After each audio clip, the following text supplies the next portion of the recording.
Ladies and gentlemen, please welcome your host, Karagan.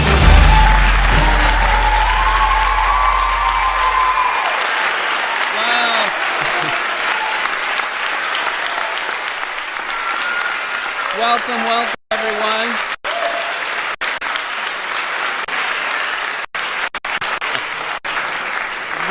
Welcome to Witch Talk. My name is Karagan, and this is a very interesting show because, first of all, it's our first show in Just in TV, which is a completely different thing. Ustream was not really doing what we were hoping to, so we kind of moved a little bit away from Ustream to stream the show, but we will have the show, as you know, on our YouTube channel, which is Witch Talk Show, everything together. So if you go on YouTube, you can actually see that, you know, you can go there and access it after the show right away.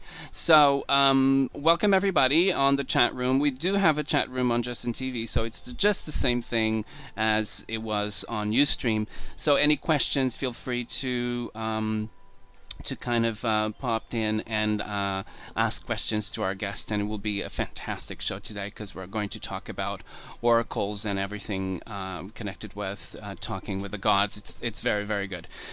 So I wanted to just mention something that it's very interesting. It's something of it's a book. Obviously, you know, I talk about, you know, on the beginning of the show about some books that I liked. There's one that I wanted to do a shout out for. It's called Thoth, Ancient Egyptian God of Wisdom by Leslie Jackson, a fantastic book that has been released and by Avalon in Books. And it's an historical study of the myths, symbology, and functions of the ancient Egyptian god of wisdom, which explores the diverse and essential roles he played in the cosmology and theology of ancient Egypt. As one of the most important and earliest of the Egyptian gods, the influence of Thoth spent more than 3,000 years as the patron of magicians, and he remains one of the most popular Egyptian gods today. So this book will tell you a little bit more about it, and certainly a lot more about it. So if you want to go on and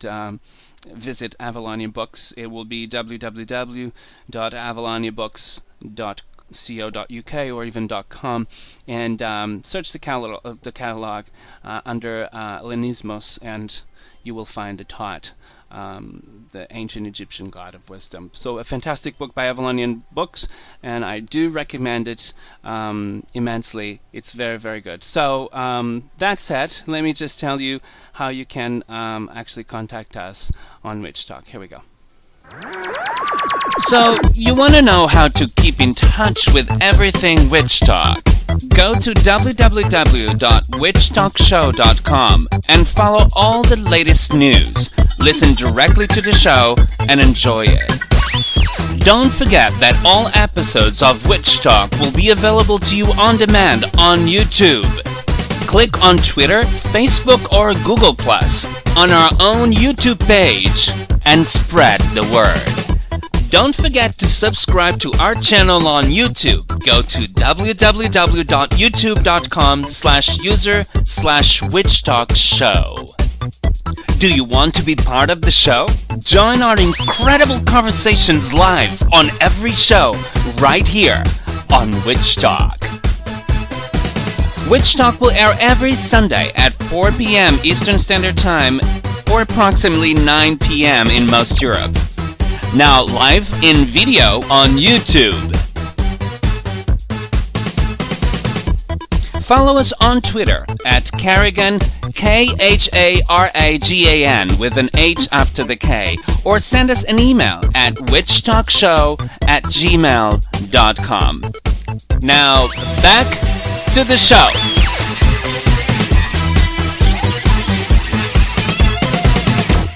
And back to the show it is. here we are again. We're going to be talking about oracles and the oracular arts and the way of the oracle, a fantastic book with this fantastic guest that we have today. And I have to say to you, this is a very important subject, as everything in Witch Talk, but this is a very, very dear one to me. I'm very, very much interested in everything that has to or deal with or have to do with oracles and the oracle arts. So that's one of the things that we're going to talk with. And without further ado, let's just introduce our guest today. Here we go. She has been teaching classes and leading rituals on trance work for more than 20 years. She is the co-author, along with Marion Zimmer Bradley, of Priestesses of Avalon, and has continued the immensely popular Mists of Avalon series on her own. She's also the author of Celestial Wisdom, The Demon Lover, Taking Up the Runes, Transportation, and the Way of the Oracle. Ladies and gentlemen, please welcome my guest today on Witch Talk, Diana Paxson.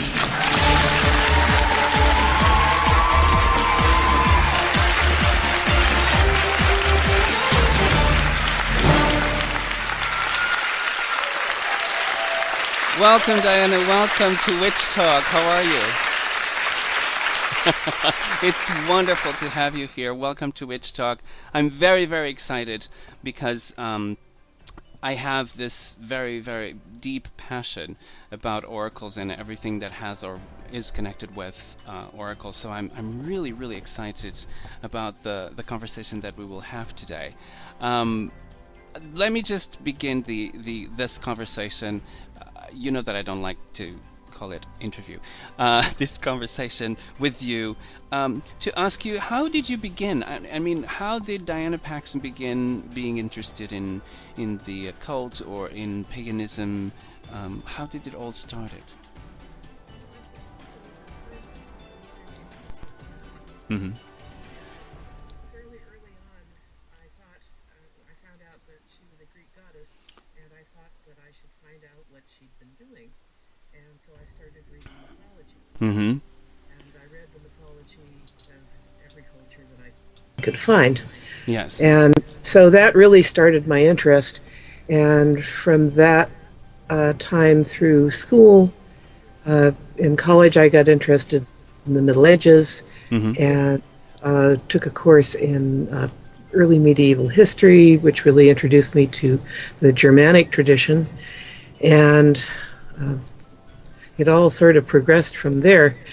And like many people that who have talked about how they got into paganism, I think we all had this attraction to nature. And yes, like me, I'd go out, spend a lot of time running around in the hills, and go out, look at the moon and meditate and do little rituals, burying dead mice and things like that with full rituals. Yes. Yeah. And so, and also like many of us, when we read about the old ways, we kind of thought they were cool and wished we could do that. It didn't occur to anybody that you could.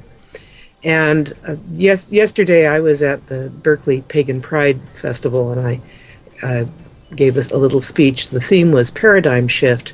And I realized that in the 60s, which is really when I was coming to adulthood, the mid-60s was one of those moments of paradigm shift when suddenly people sit up and go, if we don't like what we've got here, we can do something about it. And one of the things that I did about it was to hold an event which led to the formation of the Society for Creative Anachronism, mm-hmm. which gave us a medieval culture to play in. But at the same time, a lot of people were starting various pagan groups. And all of those things have continued. Of course, there was a pretty fierce reaction to all the changes then, and we're having a pretty fierce reaction to the paradigm shifts that are going on now. But that's really where it all started. Mm-hmm. And one of the things that I got into when I was in graduate school was science fiction fandom. And through science fiction fandom, I met Marion Zimmer Bradley, and through the formation of the Society for Creative Anachronism, I met her brother and her adopted brother, and John DeCleese, who I married. So she became effectively my sister-in-law. And she and her husband were running a esoteric ceremonial lodge based on the work of Dion Fortune. And my husband and brother-in-law and everybody else in the family were a part of this, so I got involved in it, and that was my introduction to magic. But this is I'm just, my jaw can't really leave the floor at this point, as you can imagine, because this is one of the very interesting things about this and about Marion and all of this family connection that you have with her. It doesn't really stop there. It goes on into something else. It's a literature kind of a writing connection that you have with her. When did that started? Well, I had always wanted to write when I was growing up, and unfortunately I took a creative writing class in college, and they wanted you to write literary fiction, which the kind of thing they publish in the New Yorker. It always bored me silly, and I didn't write it very well. And I gave up on the idea of writing until I'd been around Marion for a while, and suddenly one day the penny dropped, and I realized that real people wrote stories that real people like to read. And at that point, I decided, okay, I'm going to take some of these ideas I put away in a drawer and start writing something, just to have finished something. I had all these first chapters and outlines, and they never went anywhere.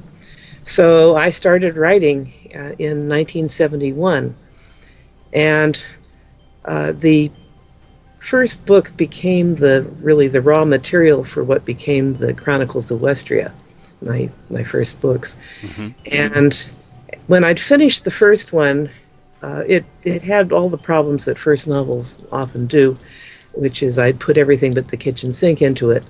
But there were a few good bits there, and there was enough so that I got up my courage and showed it to Marion, and she read it and critiqued it, and I wiped my tears away, and then I rewrote it. And I rewrote it a lot. And sent it around, and a lot of editors said very nice things about it, but none of them bought it. So for really the next 10 years, I was doing a lot of rewriting, working on other things which didn't sell either, working on short stories, which eventually did begin to sell.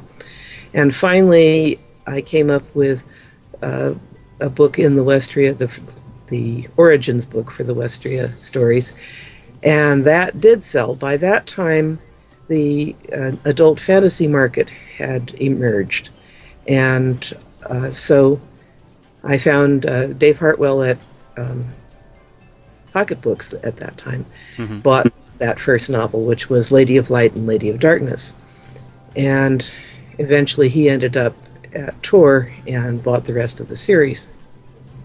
So Marion was really my mentor as a writer, and so we worked together there, and of course we worked together in the Aquarian Order of the Restoration, which was the lodge.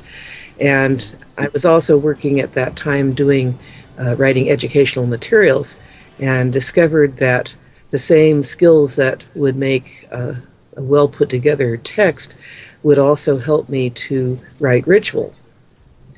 And at that time, I think, like many people who are very sensitive as children, in my work since then, I've met a lot of people who are either still really, really sensitive and have trouble dealing with it, or who consider themselves what we call cement heads. And I think that the cement heads, at least I hope so, are the ones who were very sensitive as children and managed to learn how to put up barriers. So I had barriers like the Great Wall at that point. And initially, in those early days, I was convinced that my only use in ritual would be to be the one who guarded the door and made sure that the candles didn't fall into the curtains. So It was a long, laborious process of chipping away at those walls, but at least it gave me an understanding of what the steps are, and that has proved very useful. It's just amazing. Now, there's people say that there is writing material actually that says that you co-authored Priestesses of Avalon with Marion, but you said to me that this is another statement, right? Right. Well, what happened was the first novel was published in 1981, and 2-3 years before that, in 1978, one of the young women in the ceremonial group had come to me and said, "I want a coming-of-age ceremony. Can you write one for me?" And remember, this was 1978, and feminist spirituality was just beginning to put up a few feelers. So I thought, let's try working with the triple goddess. That's an unusual idea, which in 1978 it was. And so I put something together, and we invited all of the women from the group, and it worked. It was a great ritual. Everybody felt a real strong sense of connection with the goddess. And so we decided, this is really something. We should keep doing this, and that's how Dark Moon Circle was formed, which Marion and I were leading, and we were going to every workshop we could find and learning stuff and bringing it back and teaching the others. And a lot of the feeling of the College of Priestesses on Avalon really comes out of the atmosphere from those early days with Dark Moon Circle. And Marion talks about Dark Moon Circle a bit in the introduction to Mists of Avalon. Mm-hmm. So it was a really exciting period, and we were doing lots of good creative work. And so then Mists came out and was a blockbuster. Mm-hmm. Marion was rather taken aback. She was used to being well known as a science fiction writer, but this kind of world fame was something else again. When she was getting phone calls from Australia at 4 a.m. wanting her to be Morgan Le Fay for them, that was a bit much. And her health began to fail, and she was no longer able to participate in Dark Moon or anything much. And so she was still writing, but when she was working on The Forest House, she had a major stroke, and she finished the manuscript, but it had a lot of holes in it. It was not publishable. And so she asked me if I would work on it. And at that point, I had several novels and a lot of short stories out on my own.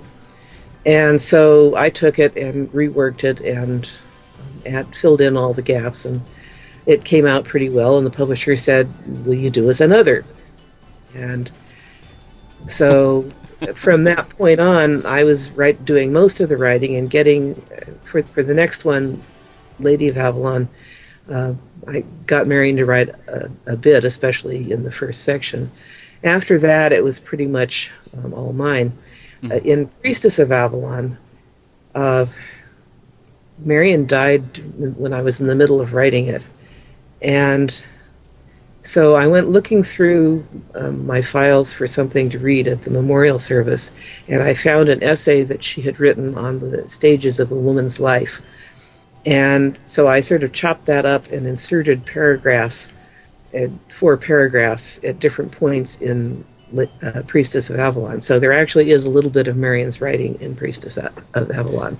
That's amazing. Very interesting story. It's amazing. Now, Marion is, as you know, one of the most, I don't even know how to call her, but it's just, she changed it so much, people's lives.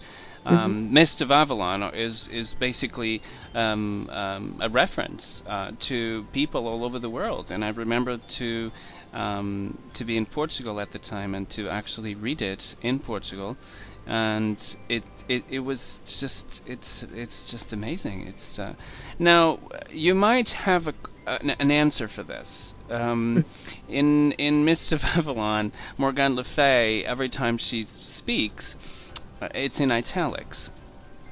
it comes in italics. And people speculated about that. This was channeled by Marion. This was Morgana Le Fay herself talking to her, and these are bits that she just wrote there, because there are actually true bits that the story was then, set on or upon, and then build up from there. Do you know what I'm talking about, or do you have no clue? I can hear Marion laughing in my ear. Marion's answer to that one was that she was not a medium, she was a large. The thing is, she was a writer. Yes. And, I don't even know how many novels she wrote. Any writer does that to some extent. Yes. There's a truth that you bring through.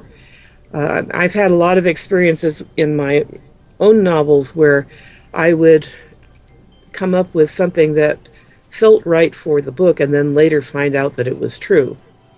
And in the Oracle work, I think we have a kind of a telepathic capacity. Yeah. And writers do exercise that, whether they know it or not. So Marion, however, she was primarily a writer of fiction.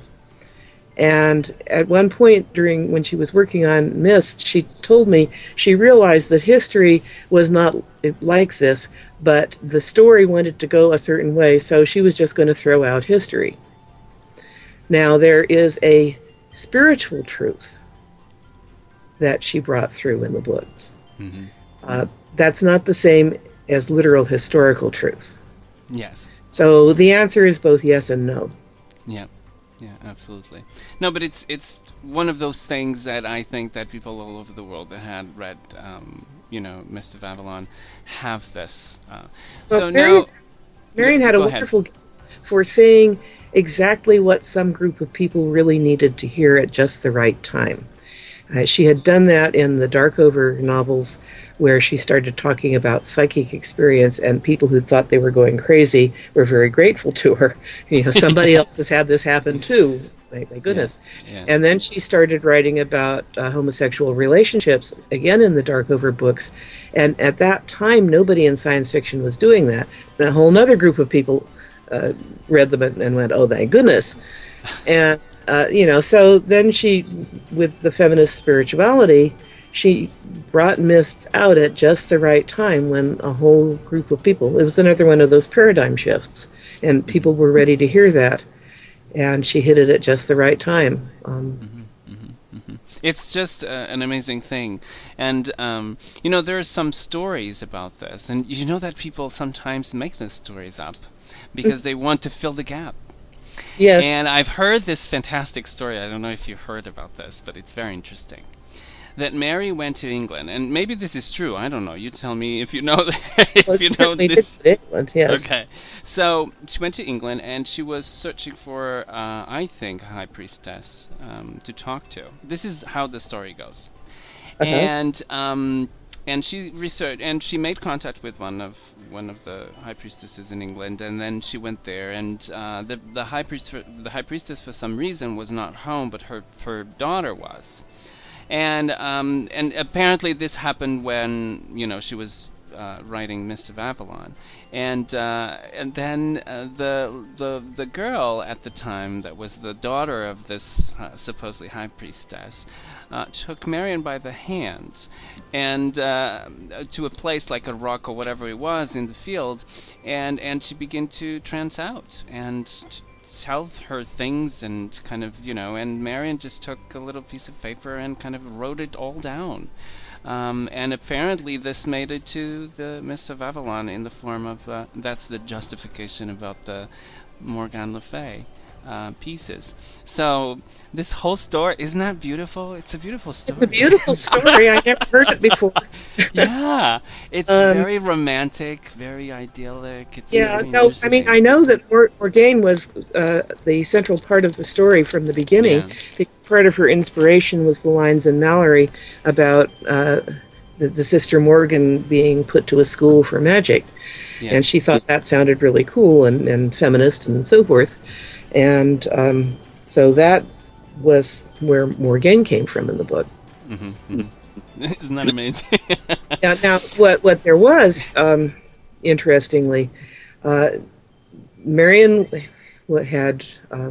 was strongly influenced by Diane Fortune's work, Yes. and Diane Fortune had a lot of theories about the Arthurian mythos.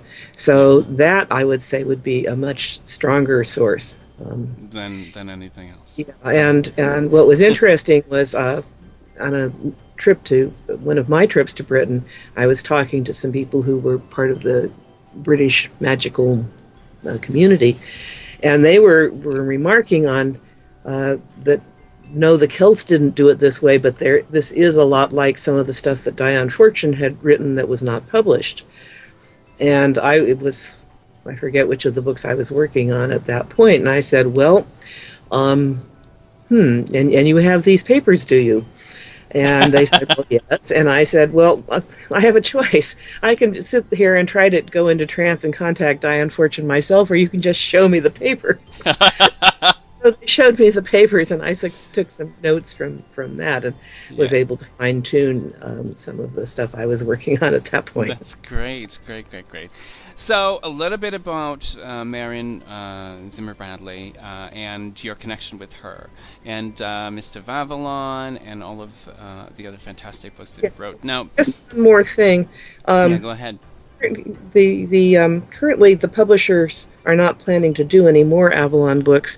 If you don't like that decision, you can always write to them. It's Rock Books, ROC Books. They're on Hudson, 375 Hudson in New York. And it never hurts if they don't want more. They don't want more. Not planning on doing any more. So. If we have you to want take care of that, and tell them so. yes. So here's the appeal to anyone that it's hearing us right now, either in YouTube or directly on Justin TV. If you want to see more books from the Avalon series, please write to Rock Books at ROC and ask them, where are they? Why they are not doing it, or why are not they allowing it to? So that's one of the things. Let's all write a couple of thousand letters to the Rock Books. Who knows? It might sound good. Yeah, absolutely. No, I think that it's fantastic. And you know that we are on YouTube also, so YouTube has thousands of people and thousands of viewers, so that's very good. All right, so let's talk about oracles. Right. And the oracular arts. I mean, this is just an amazing book. Let me just say that this is one of the books that I thought that should go into religious studies in universities all over the world, because I think that it's very well written. It's really, really wonderful and delightful to read. It's just, and I thought, and then I found, Of course, because she was the one in the House of the Forest and all of those books. Of course I remember this. So it's kind of like that familiar voice. It was amusing when I got Forest, when she handed me the manuscript of Forest House. Yeah, Forest House. I came to the oracular scene, and I thought, well, in fact, the Celts did not do oracle work this way at all, but... I do. So I felt quite comfortable using my experience to rewrite and improve that scene. It's absolutely amazing. Now, you do have the book with you right now, right? Yes. Yes. Okay. So there is this fantastic in the introduction of the book. There's this fantastic little text. I can just see it. It's so beautiful, and it's just when you're reading it, you're basically seeing it, but it's almost like a cinematic kind of way of seeing it, because you really are transported. Helps. Yes, it's absolutely amazing. Would you be willing to read that little italic text? Yeah, I'm sitting in the high seat. Yes. That one. Yeah. Yes. Okay, so I should give a little bit of background. Go ahead. There's a pagan festival called PantheaCon, which takes place on President's Day weekend every year in the DoubleTree Hotel in San Jose. And since its beginning, we have done one of our oracular presentations there. And so this is sort of an evocation of the one in 2010, which was as I was working on the book. I sit in the high seat, pulling the veil down to hide my face, clasping my hands around the staff carved with the images of raven, cat, and bear. With doubled vision, I see the hotel function room where 60 people are thinking about how to word their questions, and the mighty gate to Helheim, its timbers banded with iron and graven with runes of power. Outside, energy surges as the rest of the 2,000 pagans who have come to PantheaCon continue to celebrate. But here we have created a warded place outside of time, and the way to wisdom is opening. Passive, I wait as I have done so many times before, trusting my guide to watch over me, trusting the warders to take care of the people. The scene blurs, and I see a lantern-lit circle of redwood trees at an Asatru campout in Big Sur, torches and tall images at a Druid Fellowship festival in Arizona, a green lawn beside a Luminaria maze at Trothmood in Indiana, the banner-hung walls of a Unitarian church in Berkeley, whispering trees in the runestead at Brushwood in New York, a log building at a Covenant of the Goddess Merrymeet in Washington, and a succession of workshop spaces and hotel function rooms, all transformed like this one by candlelight and song. How many times have I sat here? How many questions have I answered since the night 20 years ago when I asked my circle of rune students if they would join me in learning how to do the work of an oracle for the pagan community? As always, I wonder if the magic will work, if I will be able to pass through the gate, if the visions will come. And as always, I remind myself that I am here to see for the people, and I make my will the offering.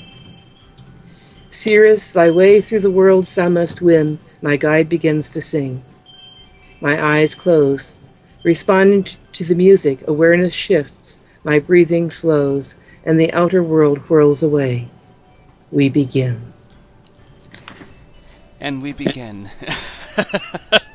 It's amazing, this little text. It's just, it is what you will experience when you do an oracle. And it's so beautifully put that it's almost poetry, I think. It's just very nice, very beautiful, and absolutely, it's touching. And the selfishness in the way that it was written is what really startles me. It's very, very beautiful. Okay, so then you go and kind of talk a little bit more about what oracles do. What is an oracle? How would you describe, Diana, an oracle? There are so many people that say that tarot is an oracle or any other thing is an oracle, but I really do have experienced some oracles and the oracular arts, and some of them actually from Iberia, which is the ancient Portugal area and Iberian Peninsula area, and it deals with water and all of that, and it's just not sometimes fitting all of the definitions or the means or the objects that we use to do oracle work. So what is an oracle, and can we just put everything as an oracle, or? The term gets used in several ways. That's where the confusion is coming from. Yeah. An oracle can be a place, like the Delphic oracle. Yep. It can be a person, the person who is saying the words. It can be a thing that stimulates oracular vision.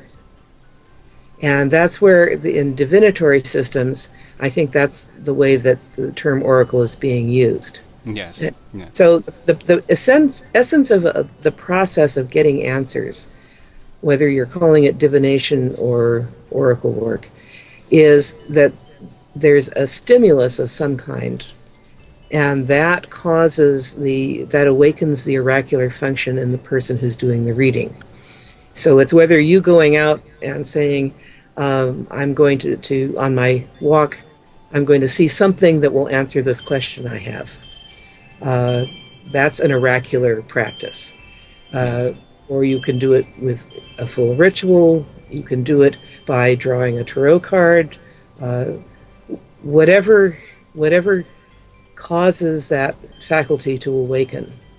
So there's the stages. There's the need, which is probably the most important part of getting a good answer.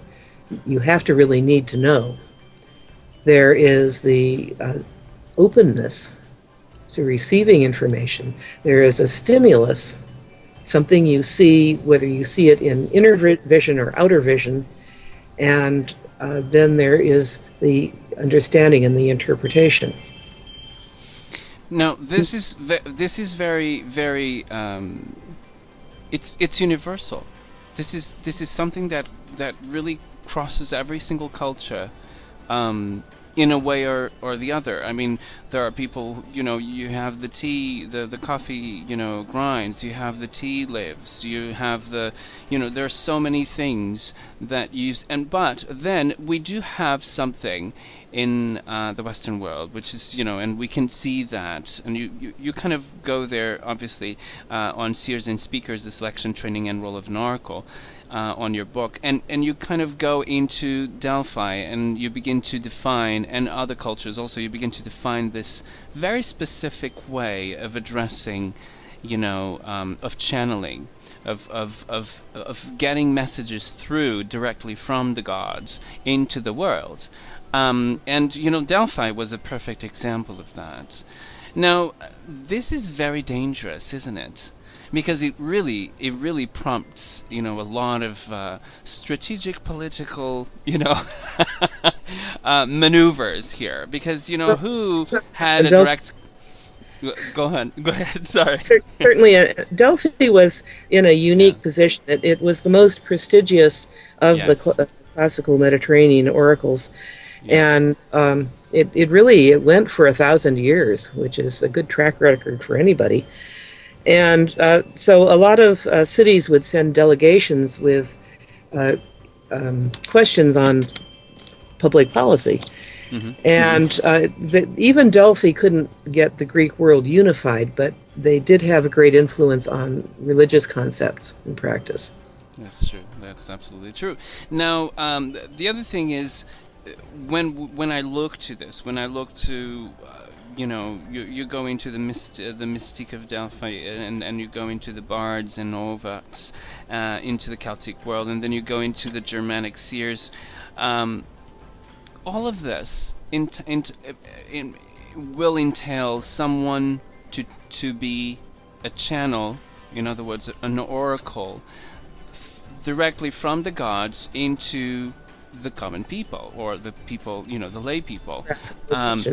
Yes. So this is all of them that you talk here. Do go and touch that. So there's one person. I mean, either if we are talking about the Delphi, or if we're talking about the high seat, or any other.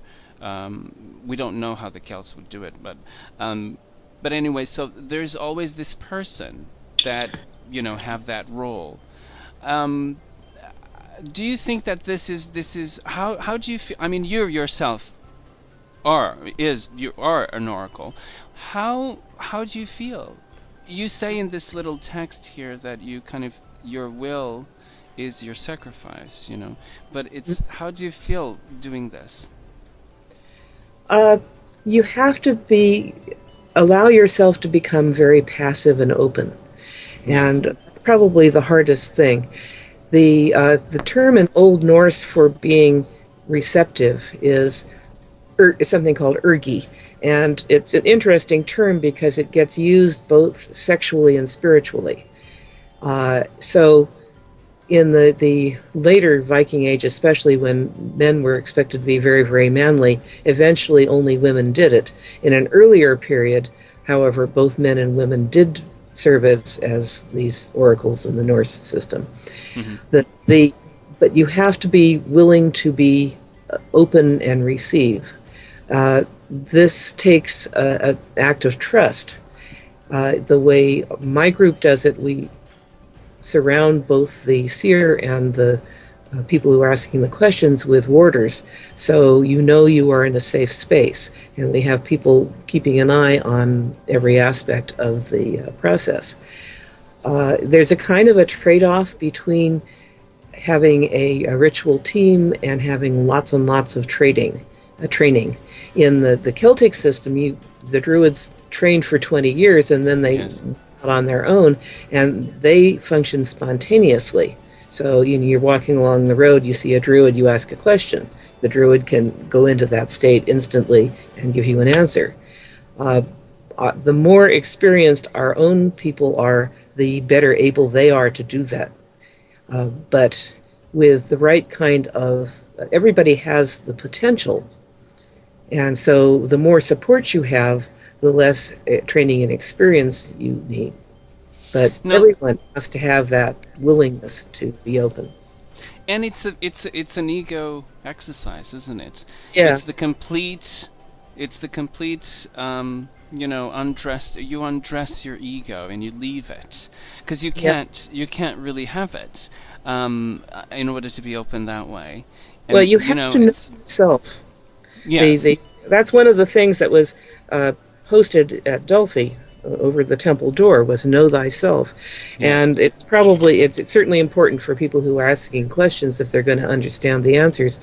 But for the seer, it's absolutely essential. You have to know where your buttons are. You have to know if a question is going to trigger something in your own psyche that will get in the way of giving a clear answer. Mm-hmm, mm-hmm. And how do you know that? How do you know? Did that ever happen to you? When someone comes in with a question that really kind of, it's something that, and this happens, I'm sure this happens in every, kind of almost intimate one-on-one relationship between the gods and, the person. And I'm talking about this is a silly example, but the priest in the church, when the confessionary goes and the person just goes there and blah blah, and there's this always this judgment, but the Catholic Church has always this judgments. But anyway, so what I'm saying is that what a horrible example. But what I'm saying is that did that happen to you ever? Having this kind of you, Diana, jumping into the thing. Not very often. Mm-hmm. And when that happened, what do you do? What do you do? You step back? Sometimes one will say, sometimes I'm aware that I personally have information that relates to the question. And so sometimes I and our other seers will say, the seeress knows a book that will help you, or the seeress knows about the situation, this. And then you kind of go back and forth between what you're drawing from your own, you're drawing from your own data banks and what you're seeing. Mm-hmm. So you do need to learn to be able to tell the difference.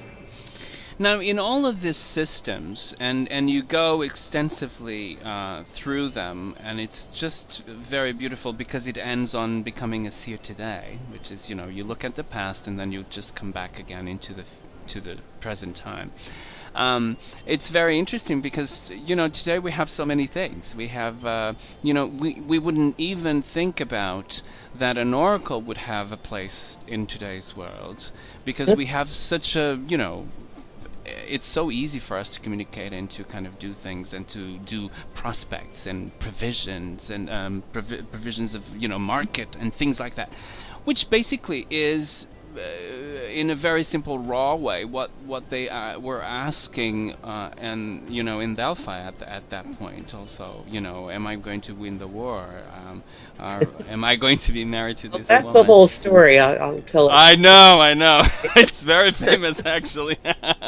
But yeah, you know what I mean?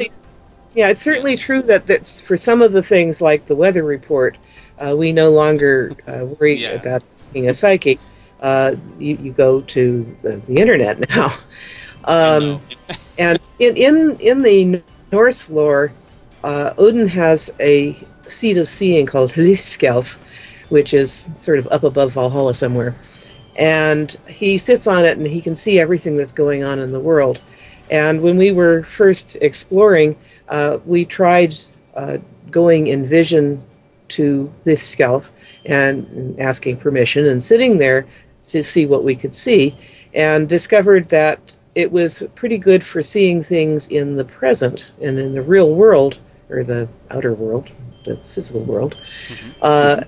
It wasn't very good for answering other kinds of questions. And since most of the kinds of things that you could see from his shelf, we could see on the internet as well, we pretty much have not worked with it anymore. And that's one of the things that really, I think, it's a sign of a serious work. If you experiment it and it doesn't work, just throw it away. Because it's just move on to something that it's very much more, interesting, and it works. So stick with what really works. Sort of, now, it's a real-time video cam. Yes. Now, the other thing is that, incredibly enough, there is a search for oracles today. And its interest, it's growing more and more and more. Because people, and I think that it has to do, and you can tell me if you agree with this, the world today is based on physical things and physical needs and physical, delivering things physically, either money or goods or whatever. And people really detach themselves from the divine. And they really do need this mean of contact. And they're eager for this contact directly with the gods, which is something that it's incredible. And I think that has to do with what the situation is today. What do you think about this? You completely disagree. Oh, yes and no. Because if you look at the recorded questions from the past, from which I've mostly done by looking at the accounts of Spey work and the sagas, and there's a very nice book on the Delphic Oracle where he analyzed all the answers that were written down. And the ones that he considered to be historical, if you look at them, and then the third data point is our records, our transcripts of some of the sessions that we've done. And, people ask the same questions throughout time and space. They want to know, really they want advice. They want to know if the harvest will be good. They want to know if they should move somewhere else. They want to know what their family situations will be, marriage, children, health. They want to know all of these things. And I was quite fascinated to realize that human nature really hasn't changed much. And you can only get so much out of the stock market report. That's true. Well, but the other thing that you talked about in your book is that this not only all of the history that tells us that this is you can see, I mean, it's crossing many cultures, but also there's these sites where you have to. There are procedures and there are sites meaning spaces that have to be created for the purpose of the psychic, for the oracle to work. In the Germanic tradition, it's the high seat, which is a chair that's high. There's other, we know that in Delphi she actually sat in a high seat also. Now, this is the question that I wanted to ask you. Why the high seat? Why is it high, and why is it elevated and detached from the floor? To the point that they don't really touch the floor. Yeah, the vase painting showing, the most famous vase painting showing the Delphic Oracle, she's sitting, the Greeks used these three-legged tripods to support a lot of things. And in the Delphic, what the Delphic Oracle sat on was a sort of a shallow bowl that was resting on these three supports, and her feet are indeed dangling. It's the act of getting into or ascending into a seat like that does give you an added cue, an added stimulus. And the approach to trance work in general that I wrote about in Transportation, an earlier book, which is really the prequel in the sense that it gives you the basic skills that you can then refine and focus for oracle work. The way to move into a particular psychic state, spiritual state, it happens in a more disciplined way if you use particular cues that you condition yourself to respond to. And I think that the imagery of ascent we're hardwired to associate that with moving up into a spiritual state. So I think that's probably why sitting on some seat that is special or unusual and that is elevated works very well. And similar imagery you find where people ascend sacred mountains. Yes. And I think, again, the imagery is working there. Yeah, yes. Now, in chapter 2, you go on and talk about the sides, the oracle sides and spirits. And one of the things is that, and you said, I'm a medium. Marion said she was a large, but the thing is that a medium can actually access some of this knowledge because it was lost. I mean, there's no seers, and some of the things are written, obviously, and especially in the German tradition, they have a lot of things that were written. But for instance, the Celtics didn't really write anything. Druids didn't really write anything. There are accounts of other people and Romans and everything, but it's very difficult. There are some accounts on extensive accounts on the Greeks. But the thing is that how do we know how to do it? Well, that's what I've been experimenting with for 20 years. Yes. I really would love to have had a syllabus from the Druid training manual. Mm-hmm. In the Celtic countries, the tradition sort of survived in a less formal way with folklore, and people are. It's a natural human talent, and just like any other talent. Some people have it naturally in a very high degree, and they do it without necessarily understanding how they're doing it or how to protect themselves while they're doing it. Whereas others have it to a less degree, or it's more suppressed, and they need specific training to both access it and control it. So my approach was to try and understand this whole concept of cues and conditioning and how we could use those to, for the people who found it too easy, if they practiced with the cues, they hopefully would be less likely to go into altered states at times when they hadn't used those cues. And people who were being prevented from exercising those abilities by the barriers they built up would be able to relax and open up when they had given themselves the cues because they were in control of them. Mm-hmm. And so those are my two basic principles, and they really underlie the approach that I have been working with. So I think we knew it could be done, and so we just needed to practice and find ways to allow it to rescue it. Yes, yeah, and find ways to allow it to happen, exactly. Now, the other thing that is very interesting in your book, and this book, there are few books, I can tell you, Diana, that really makes me be speechless. I can't speak about them because they're so extraordinary that I don't really have, they're absolutely, this book is absolutely amazing.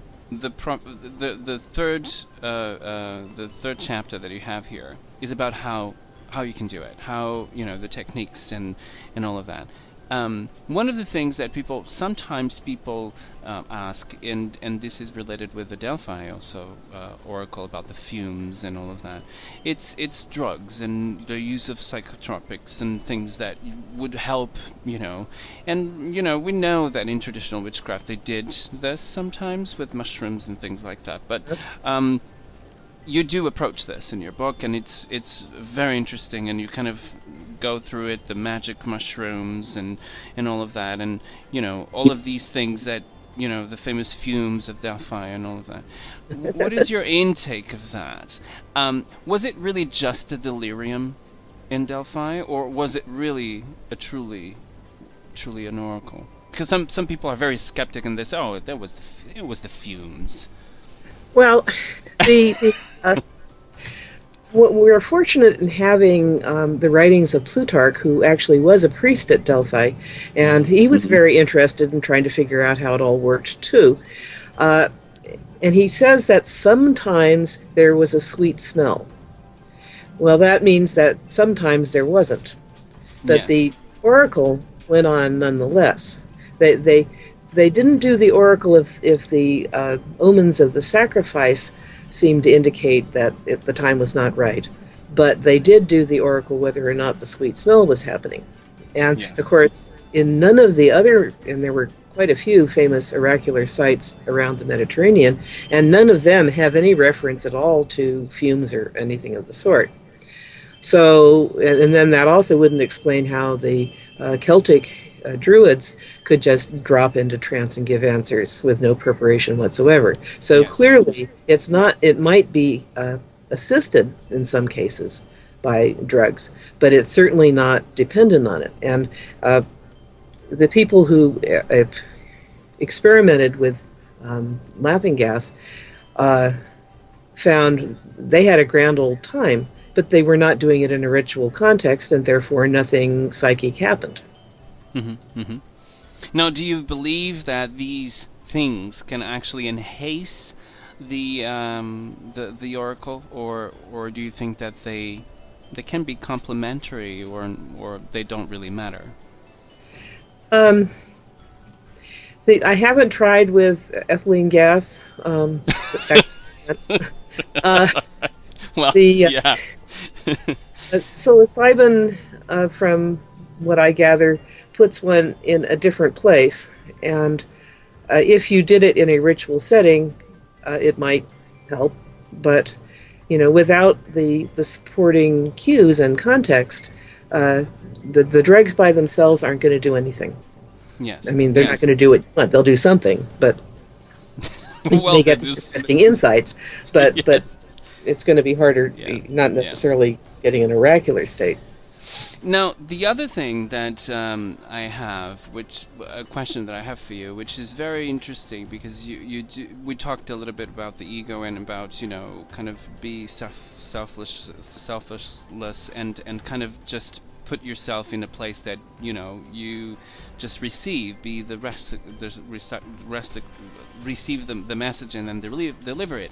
The thing that I wanted to ask you is, how do you discipline yourself to do that? Because it's very difficult. How do you stop it? How do you train to be that way? How do you undress your ego and just prostrate it and out of yourself? Practice. and practice. Again, in transportation, I will say that anybody who already has this kind of meditation discipline from whatever source can probably take the techniques in the way of the oracle and immediately start applying them. For somebody who is starting out from scratch, they want to go to transportation. And also anybody who, it's been a while since you've done your training, I think all of us in my group go through the transportation exercises every few years, just to as a refresher course for the discipline. But I start at the very beginning with breathing. Breathing is probably the most basic technique. And again, if you look at other people's spiritual systems, that's one you find a lot. Absolutely. Breathing, visualization skills. So I build up from the most simple to a practice in which you can do inner journeys and keep yourself focused and go someplace, get information, come back. So that's the kind of discipline, and the more you do it, the more dependable it becomes. It also helps to have people supporting you, and you can make up for a lack of experience if you have the team, as I've said. In the ritual that is described in the second half of the book, there's a discussion of what the guide can do and what the warders can do, and it gives examples of a number of path workings, a number of meditations, which will take somebody into a place where they can then get answers. Now, the other thing is that I wanted to ask you is, you're probably you are an oracle, but were you in a situation where there is another oracle that you're going to visit an oracle? Because the oracle is like, the oracle per se is like the same as actors. They don't really see other plays because they're doing it. They're doing the play. So they can't go and see theater because they're doing theater at the same time. So do you have a chance to go and kind of, consult the oracle, or you just don't need it because you know? No. We have a team approach. Yeah. And so we all take turns. Okay. So sometimes I'm the guide, sometimes I'm in the chair, sometimes I'm one of the warders. So we have several trained people, and we have to take turns because once you've done this work for a while, it becomes somewhat addictive. And so when you haven't been in the chair for a while, you kind of miss it. And so it's only fair to let everybody have their turn. Now let's go on to the true or false. Did you ever saw anything done by anyone that you thought, she's not doing it, she's just faking? It's really hard to tell. And one of the ways we try it's always a possibility that some personal prejudice has come through. Yes. One of the things is that we try to get people to get clear before they go into the chair, and to be aware of their own state. If you know that you are in an upset emotional state, then, or if you're physically under par, you shouldn't do the work. You should get somebody else. So that's part of the know thyself. Yes. Sometimes somebody in the chair can recognize, okay, the seeress has a personal opinion on this, or the seer knows something about this. So, be aware of that. So sometimes that can happen. But there have been times when somebody is given I've heard somebody giving an answer, and I thought, wow, that really doesn't sound right. And then I talked to the person who asked the question, and they were very pleased with the answer. Oh. So you can't always tell from outside. In fact, we've often had answers where if the answer came out in imagery, and the question wasn't real clear, the questioner was the only one who knew what it all meant. There was one of the ones that I quote in the book. We had a questioner who said, I have a decision to make. What decision should it be?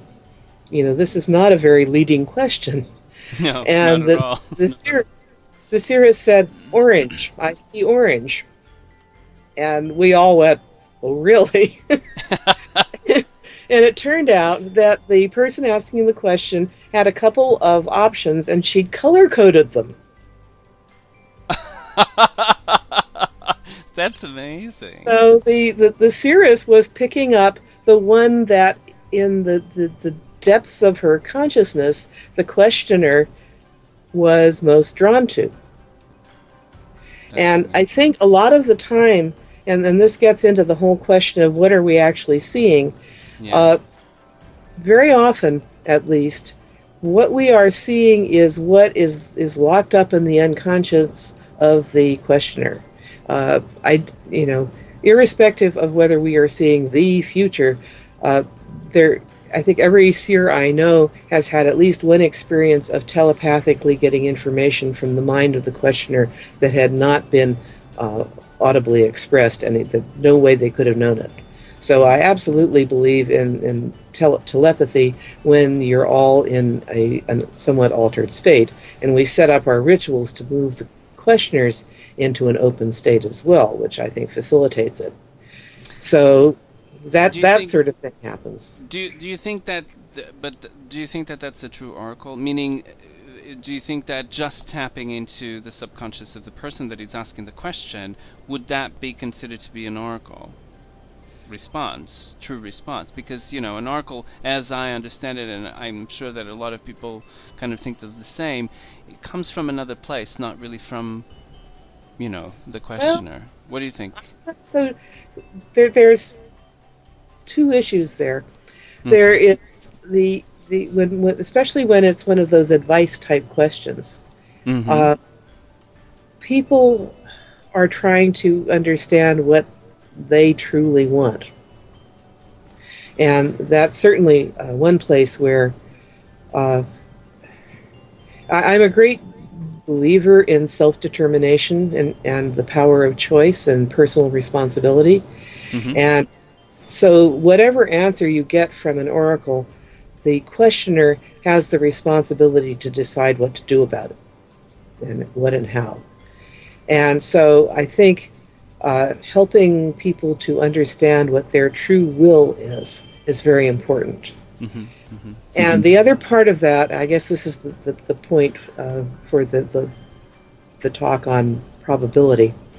The more I look at the recorded answers, the historical answers, and the answers that our seers have given, and I sent around a questionnaire to everybody I know who did this work and got their answers as well as answers from my own group.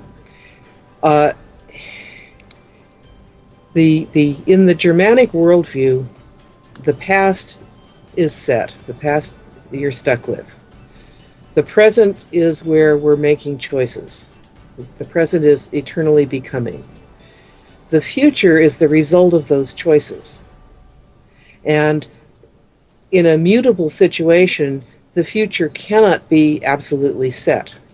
All you can actually predict is probabilities. And very often, an answer will come out, I see 3 paths, and if you go along this one, this is likely to happen, and if you go along that one, the other thing is likely to happen. And you offer the person insight into the probabilities and possibilities, and then give them information with which to make a choice.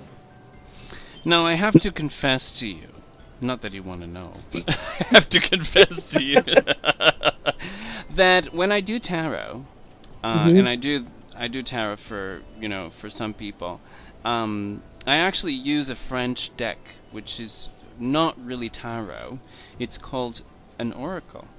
Mm-hmm. It's the Oracle of Bellini, and it was used to predict the road map for many people, including Victor Hugo and Napoleon Bonaparte, and other people.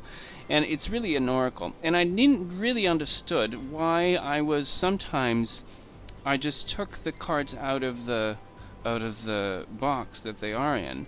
And I didn't even need to put them on the table.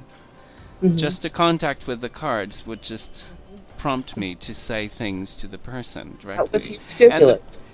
But the person was... Normally people just look at me like, but you didn't even draw a card yet. Mm-hmm. And sometimes it's not really needed. Or sometimes I just stop the reading and I have to tell something else. And that's... State. What do you think about this? Is this how it works? Yes, that you were in oracular state. I worked with the runes before that was the way I sort of got into the culture. Yeah. And I wrote a book called Taking Up the Runes about that.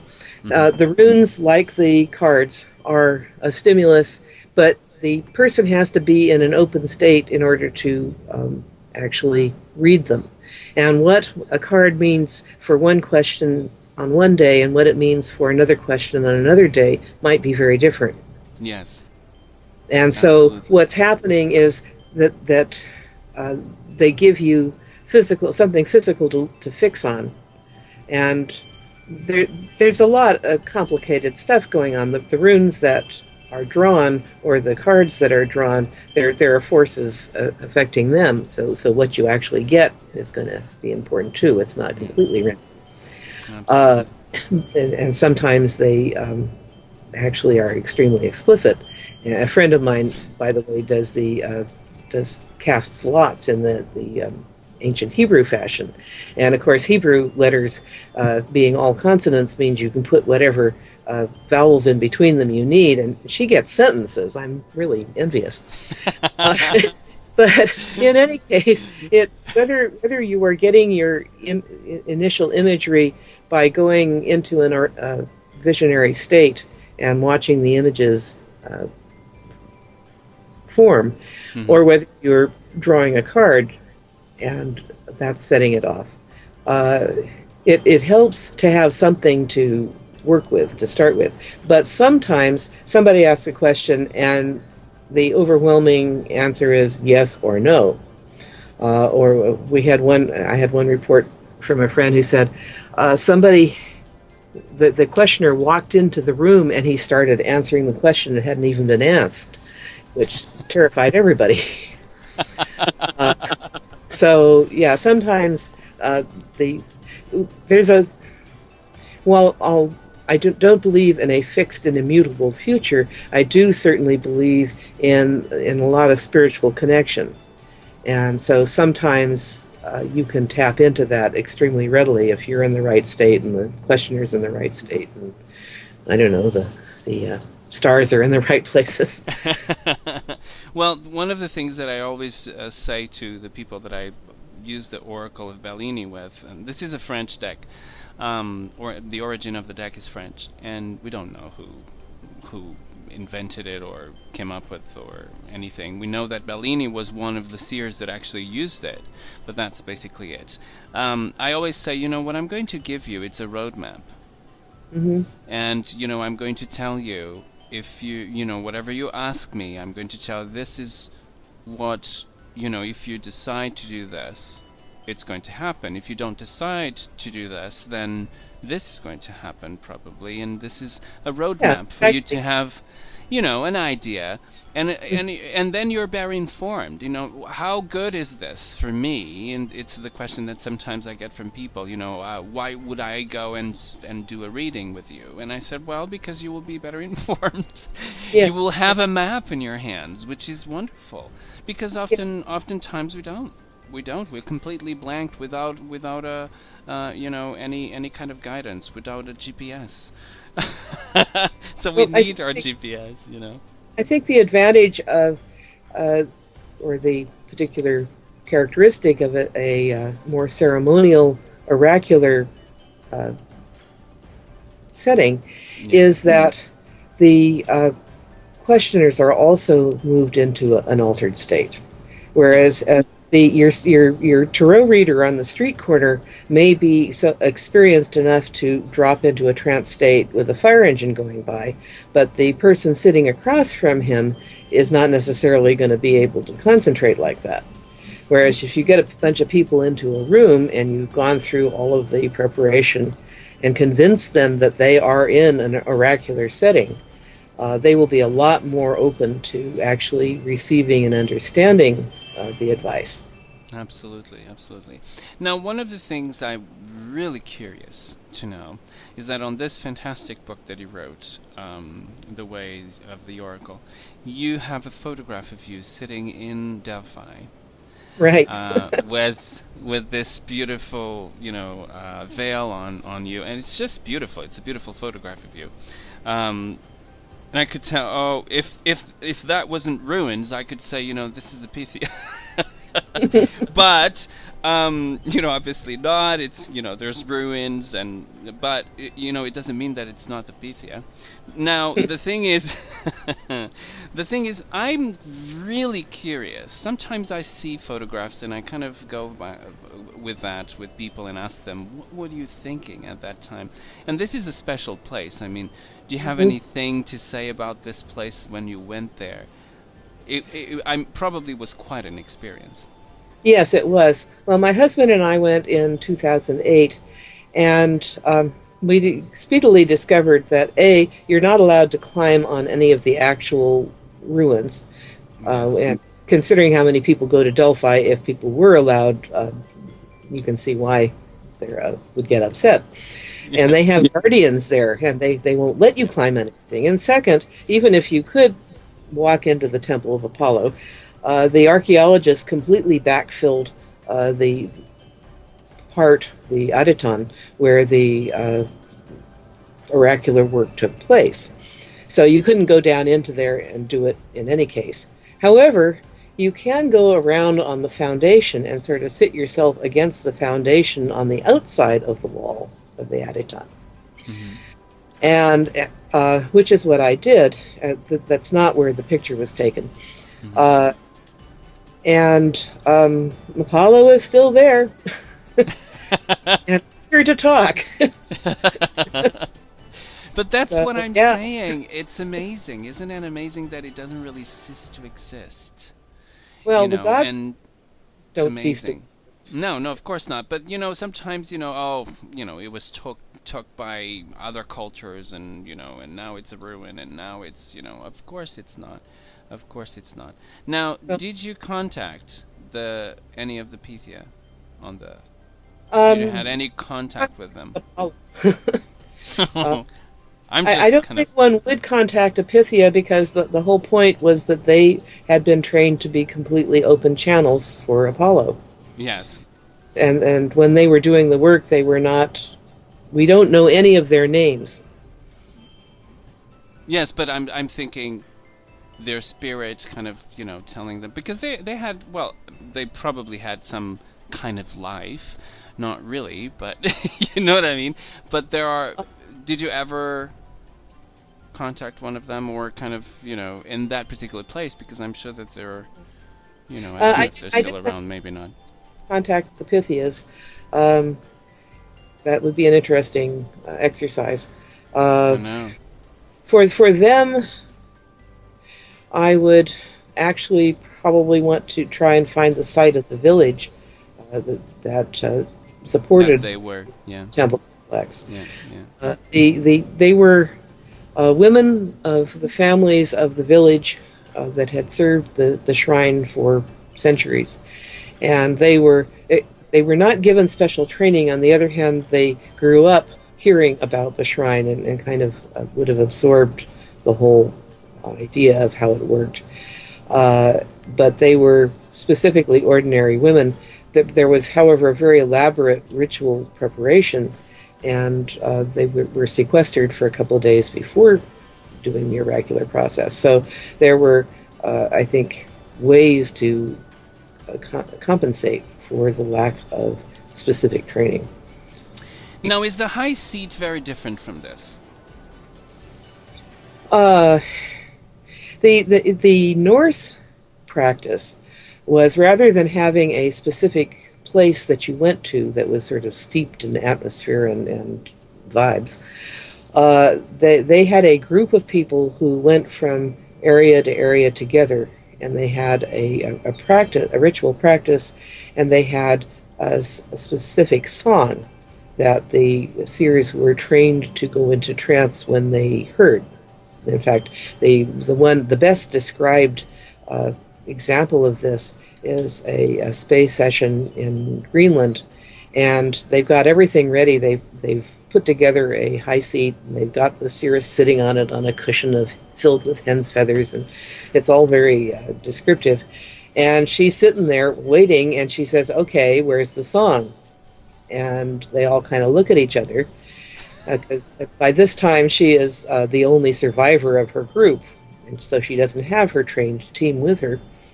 And finally, a young woman in the group says, "Well, when I was a little girl, my nurse taught me this song, but I'm a Christian now, and I don't think I ought to sing it." The seeress rather tartly replies, "I think you could sing the song and not be a worse woman than you were before, but why didn't you talk to the owner of the farm who set all this up?" We don't know what he said, but I suspect it was something like, "You want to live with these people through the winter, it would be a good idea to cooperate." And so she does, and she sings it very well. And the seer says, now the spirits are around, and I can see all kinds of things. Thank you. And so she answers the original question, which was, how long will the famine last? And then she calls the girl up and says, and you're going to have this great future, and this is who you're going to marry, and so forth and so on. So clearly she would, that was one of my first clues on how the process might work. And the second clue was in 3 of the poems in the Elder Edda, Odin goes to talk to the sort of archetypal seeress, and there's a pattern in the way he asks his questions. It's a formula. And I looked at that and I thought, that's what you do in a hypnotic induction. There has to have been a kind of a ritual format for asking and answering the questions. It's just amazing, isn't it? How the things... And then I'm so grateful that you're doing this and this work, because it's just amazing how... I know that there is an Avalonian book, and I'm looking at my books right now. I think that there is an Avalonian book, and I'm sure it is, and she's going to kill me because I don't remember the name of the book. Of course she's going to kill me. But it's about the seed, and it's about the high seat and everything. And but it's absolutely, see, the gates are open. The gates are open. See, the gates are open. Yes. Right.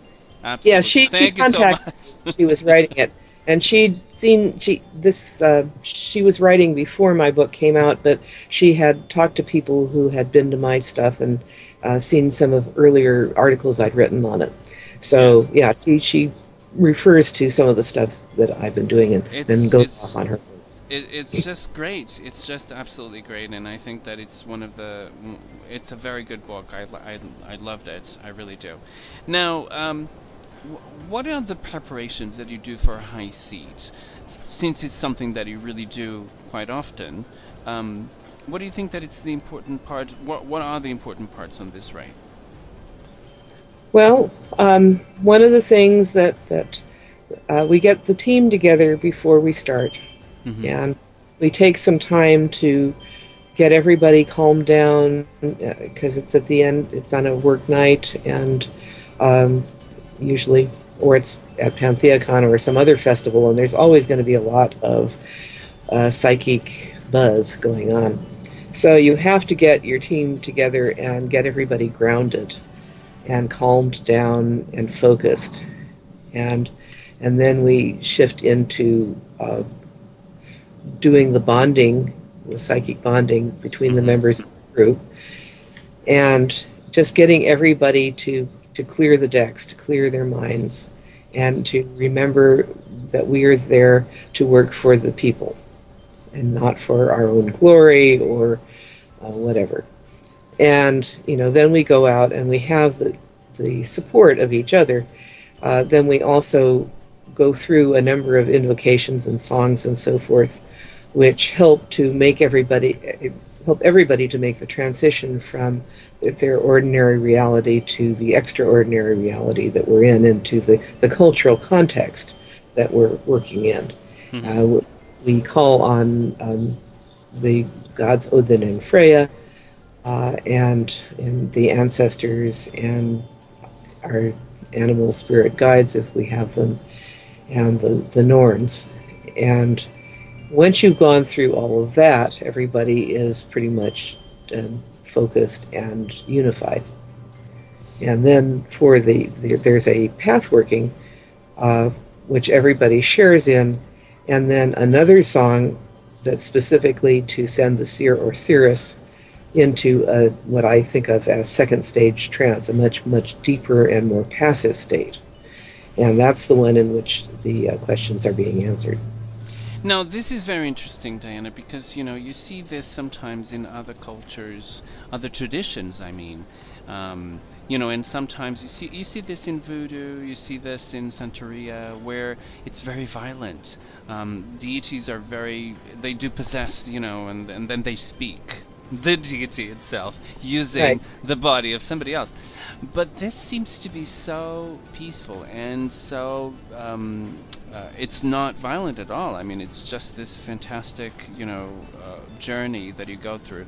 Now, I do have to tell you that one of my favorite, if not my favorite, parts of the book is part 2, which is basically the invoking the oracle, which is teaching you how to do it, doing exercises, and this book is priceless. I'm telling. I mean, I know that I'm kind of biased because I love oracle work, but it's just amazing because you wrote everything so that people can actually see it, examples, and descriptions, and all of this is just amazing because this book is just. It's one of the, if not the best book on the subject ever that someone has ever. I don't know. Is there any other book about this other than The Gates Are Open? I don't think so. Well, Jenny Maybe Blaine there is. Wrote a book called The 9 Worlds of Seidh Magic a couple of years ago. She's a sociologist, and it was a study of what we were doing. Yeah. And she had interviewed a number of our folks. And she also had learned how to do this from somebody that I had taught who also had a lot of experience previously. Mm-hmm. But that's about it. And that's about it, yeah. My experience originally writing educational materials over the years has come in very handy in trying to teach people how to do things. Mm-hmm, mm-hmm. It's just, this book is amazing. So, ladies and gentlemen, Diana Paxson, live on Witch Talk, talking to us about her book, The Way of the Oracle. An amazing, absolutely fantastic book. Now, Diana, I have a question from the chat room. It's from Witch Fawn. I wanted to ask Diana eventually, or anyone who knows, if this sort of thing can be done within different hearth cultures. Like if I was a questioner and I wanted to ask a question from the seer concerning another god or goddess, not from the North culture or cult. Okay, there's two answers to that. One is that the basic principles on which we constructed our ritual can be applied in other cultural contexts. And in fact, in the book, I have examples of path workings and a number of things which would put you into the Greek context or the Celtic context, says as examples. So the basic principles, I think, are the same. Now, at Pantheacon, where our audience includes people from all over the place and practicing all kinds of traditions, and at Pantheacon, I think about every possible tradition has been represented. It's quite an amazing experience. Yeah, it is. Because it depends on who's in the chair. If it's somebody who has experience with more than one mythology, if for instance, somebody wants to talk to a deity, and that's a special case that I should, again, footnote, there's the basic oracular state is very neutral and almost culture-free. And that, in my opinion, is the best place to get most answers. If somebody wants to talk to one of the dead or a deity, that's a different case, because in the one case, you're going to get the opinion of the spirit if you succeed in contacting that spirit. And just because they're dead doesn't mean they're smart. That's not my line, but it's true. That's very good. That's very good. You're going to get your great Aunt Hattie's opinion on the situation, not necessarily the more absolute answer. And again, if you ask for a god or a goddess, you're going to get their opinion, and some gods and goddesses are extremely opinionated. So we always ask people to say, if they want a particular being, to say, I have a question for Odin or Bridget or whoever, can that be answered here? And that's where the journeying skills that we train for come in, because with a very few exceptions, where the seer is or visualizes him or herself being at that point is probably not the best place to find that deity. And so the way I usually do it is I visualize journey to some other part of the other world where I'm likely to find the deity in question. And there sometimes one succeeds in seeing the power, and can then relay the answer. That's the usual way. In some cases, if you have someone in the chair who was also trained in possessory work, and you mentioned voodoo a moment ago, and it is a related but different technique. But if you have someone, a seer, who also does that, and if the power is someone whom that seer has also worked with personally, then from time to time, the god or goddess will decide that it's just going to be much simpler to come through and speak directly. And that is the channeling. Usually it's not a whole body possession. But the body language changes, the voice changes. It's definitely clear that this is no longer the seer. Yeah. And of course you have to get the deity to leave afterward. That's another problem. Yeah, well, this is so. I'm hoping that my next book probably will, in fact, be on possessory work, which I've also have considerable experience with. Oh, and so sometimes you get the deity talking directly. Now, what was interesting was that from time to time I'll do oracular work in the Greek style, and my husband practices Hellenismos. And what was interesting is that although I have, in fact, done possessory work with Apollo, speaking directly, when I was in that particular oracular ritual, I was channeling in the sense that I was aware of Apollo as a separate being with whom I was having my own conversation at the same time as my voice was speaking the answers to the questions which he was giving me, but I was not him. Yes. So that I thought was a fascinating variation on the whole process. Are there any dietary considerations?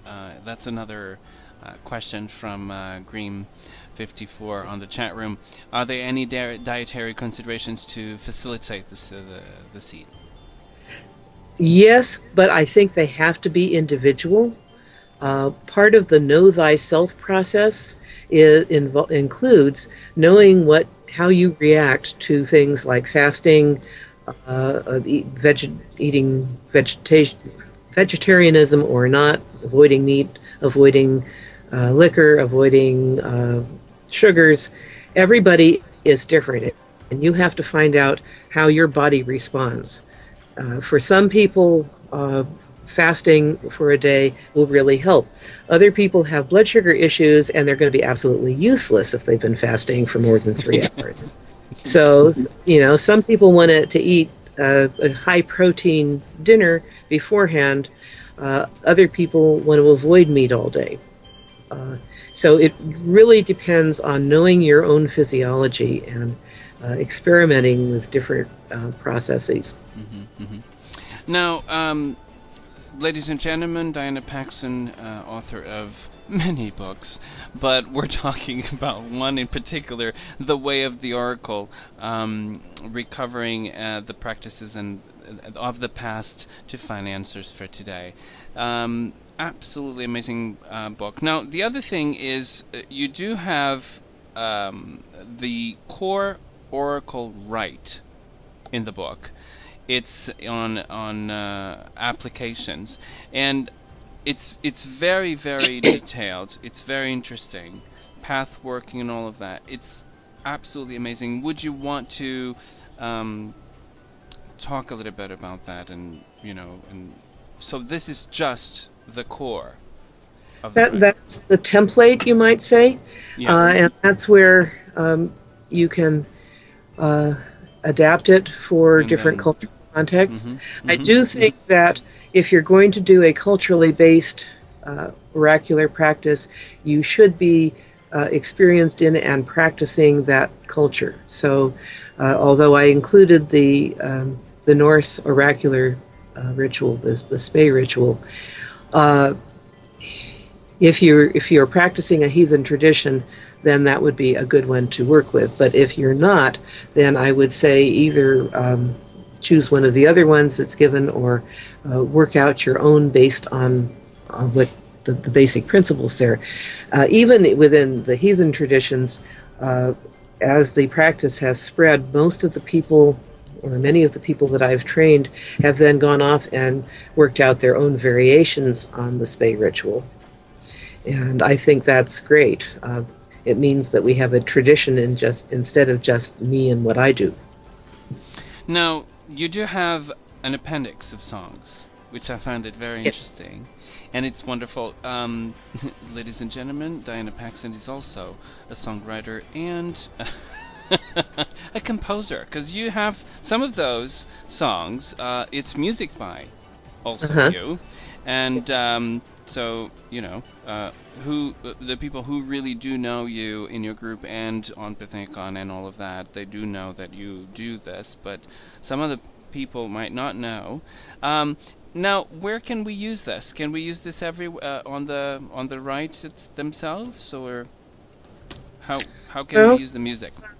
In the rituals which are in the book, they have the It'll say the song, and then you go to the back and you find the music, and so certainly if you're doing any of the rituals in the book, you would use those, and. Other than that, I think they serve as examples of the kinds of songs that can work well. Because of the clue in the saga of Eric the Red with the song, and I think many other people have discovered that a particular song is a really good way to cue yourself into a particular state of consciousness. The Oriental traditions do a great deal with chants and so forth. The shamanic traditions use songs. And I've always found music extremely helpful, and in my kindred, we do lots and lots of singing. There are lots more songs. Now, one of the things that it's one of the last things that I wanted to ask you is what not to do, what to avoid when you're doing an oracle work.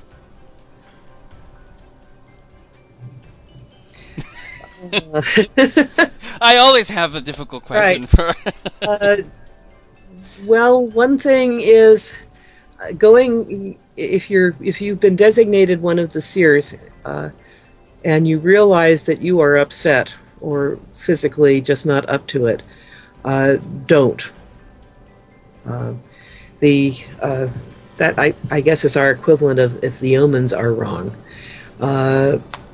Other than that, there's a lot more do's, which includes things like if you are in a space which has been used for other things, you should cleanse it and purify it and ward it to make sure that there aren't any influences or energies just lying about. I mean, doing our oracular ritual in a room where at a convention or a festival where the previous people were doing a Kali puja, for instance, is one of those times when you want to make sure that whatever other energy was there, even if it was benign, needs to be cleaned out so it doesn't interfere. So, making sure you're in as healthy a state as possible before you go and open yourself up to whatever probably is the main thing. Just remembering you're not the source of the answers. You're trying to be the means by which the answers come to someone. Exactly. Diana Paxson, ladies and gentlemen. Now, any future... you just talked about possession, which is a great thing. Are you writing it? Where can we see it? I've written some of it, yeah. But all right. I've been working on that for almost as long as I've been working on oracle work. If people want information on what's going on, the latest news is always on my personal website, which is diana-paxson.com, and we also have www.seidh, seidh.org, which is SEIDH. Yes. .org. Yes. And so this book is coming out. We're sure of that, right? Because we want to know this about possession. Yes. Well, if you again write the publisher. My publisher is Redwheel/Weiser, Weiser books, and write them and tell them, is Diana going to be doing the possession? I think that they're watching this. They're always watching it. They're like the big brother of the publisher company. The thing is that I think that Weiser is very much open to books of good writers, and I think that there's no reason. There's no reason why they wouldn't publish it.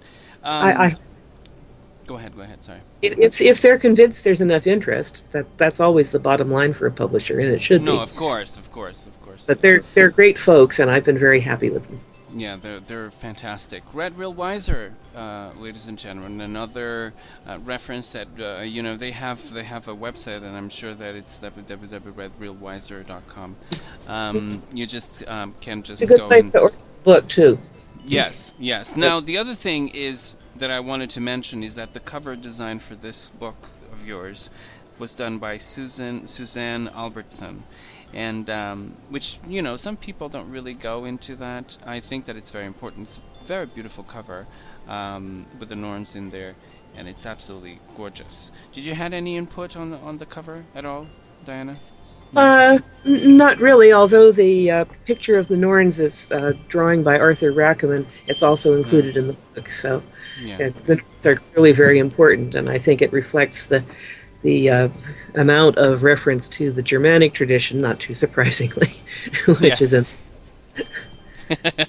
But it's absolutely amazing. Now, you do have a couple of people who are giving you a little blurb of the book, and it's just great. I mean, they're just great. Fascinating account of these traditional arts, which have a wide range of applicability in healing, problem solving, and spiritual guidance. This is Ralph Metzner, PhD, Metzner, psychologist, author of the Well of Remembrance in Alchemical Divination. So it's just a fantastic book from Weiser Books. I really recommend this book for anyone who really is interested in it's an interesting book that is interested in oracle work. The way of the oracle is the way to go. So you have to buy it because it's absolutely gorgeous. It's wonderful information, very, very well written, and Diana is the person to actually write it. So it's absolutely amazing. Years and years of experience. Wonderful material because you can actually begin your practice by reading this book, and there are templates of rituals to produce the oracle and all of that. So it's absolutely gorgeous, fantastic book. Well, Diana, thank you so much. And I'm very grateful to you for writing this book. It's a fantastic book. Thank you so much for sharing with the world this fabulous work of yours. And we'll anxiously await for the possession book. I've enjoyed the conversation. It was wonderful. Thank you so much. Don't go anywhere, Diana, because I'm going to talk to you in a little bit. I'm just going to finish the work here on the, finishing the show, and then I will be back to you in a bit, okay? Yeah. Yes? All right. Thank you so much, Diana. Thank you so much for being here. So that's it. Thank you very much, everyone in the chat room, for being here on Witch Talk. It's an amazing experience with Diana Paxson. Lots of things to think about, lots of knowledge to read. Please do go and buy the book because it's really, really good. And this is just me being biased, but I really love it. Now we'll be back on Witch Talk with next week with more guests. Until then, have a fantastic week. Bye-bye.